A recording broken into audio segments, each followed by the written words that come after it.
चलिए तो आज हम आप सभी के लिए बहुत ही गजब का चीज़ लेकर आए हैं। बहुत सारा बच्चा का डिमांड आता है कि सर जो पढ़ते हैं याद नहीं होता है और मैथ से बहुत ज़्यादा डर लगता है। मैथ को कैसे कंप्लीट करें, मैथ से डर को कैसे भगाएं। तो मैथ में कैसे तेज बनना है उसके लिए कुछ टिप्स लाए हैं। ठीक है, ये स्टडी टिप्स है मैथ के लिए स्पेशल कि गणित विषय में जीरो से हीरो कैसे बने। जिस तरह हम लोग देखते हैं कि सूरज अगर चमकता है तो सूरज चमकता है सिर्फ हम लोग देख रहे हैं, लेकिन ये कभी नहीं देखते हैं कि सूरज चमकने से पहले कितना तपता है। जब तक तपेगा नहीं तब तक वो चमकेगा नहीं। ठीक है, मैथ में अगर एक्सलेंट बनना है, बढ़िया बनना है तो टिप्स को अपनाना पड़ेगा। जैसे हम लिखे यहाँ पर फास्ट कैलकुलेशन करना सीखे, तो कैलकुलेशन फास्ट कैसे होगा। जब तक हम लोग को पहाड़ा नहीं आएगा, गुना भाग नहीं आएगा, तब तक तो नहीं होगा। तो यहाँ सबसे पहले हम लिखे हैं कि फास्ट कैलकुलेशन करना सीखे। उसके लिए होगा 1 से 20 तक जो पहाड़ा आता है उसको रटना है, यानी कि याद कर लेना। रटना मतलब क्या, याद कर ले। ठीक है, अच्छा से याद करना होगा, याद करना है अच्छा से। इसलिए लिख दिए रट ले, याद करना है। 1 से लेके 20 तक अगर पढ़ा नहीं याद है तो फिर मैथ बहुत ही जीरो हो जाएगा। ठीक है, मैथ में हीरो बनने के लिए पहाड़ा सबसे ज्यादा इंपॉर्टेंट होता है, ये मैंने रखना पड़ेगा।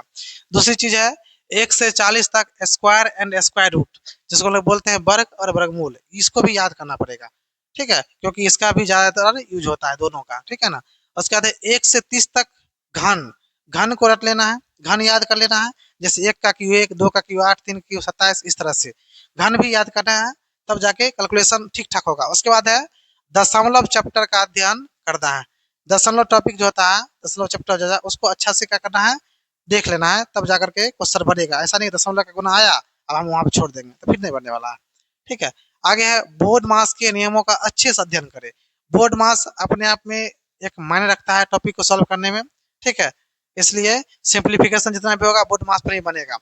नेक्स्ट हो जाएगा भिन्नों को सरल करना सीखना है।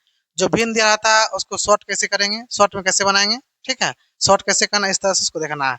आगे है संख्याओं को पहचानना सीखे। जैसे सम संख्या कौन होगा, विषम कौन है, भाज्य कौन है, अभाज्य कौन है, सभाज्य कौन है, इस सब संख्या को क्या होगा, पहचानना सीखना पड़ेगा। नेक्स्ट हो जाएगा फार्मूला याद करे। मैथ क्या है, फार्मूला बेस्ड चीज है। अगर फार्मूला नहीं याद होगा तो मैथ फिर नहीं बन पाएगा। फार्मूला सबसे इंपॉर्टेंट होता है मैथ के लिए। ठीक है ना। आगे ये कैलकुलेशन होने के बाद टॉपिक जो सॉल्व करेंगे उसके लिए फार्मूला होता है। एक और पॉइंट लिया है यहाँ पर कि ज्यादा से ज्यादा प्रैक्टिस और रिवीजन करें।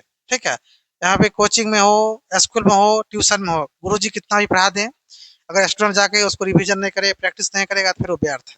ठीक, इससे लगातार कोशिश करना है कि जो चीज़ पढ़ाया जाता है उसको प्रैक्टिस और रिवीजन हमेशा करते रहना है। अगर प्रैक्टिस और रिवीजन होते रहेगा तो जो चीज़ पढ़ा हुआ रहता है वो हमेशा याद रहेगा। ठीक है, नहीं तो क्या होगा, प्रैक्टिस अगर नहीं हो पाएगा तो फिर नहीं पढ़ा। सेल्फ स्टडी सबसे अच्छा होता है।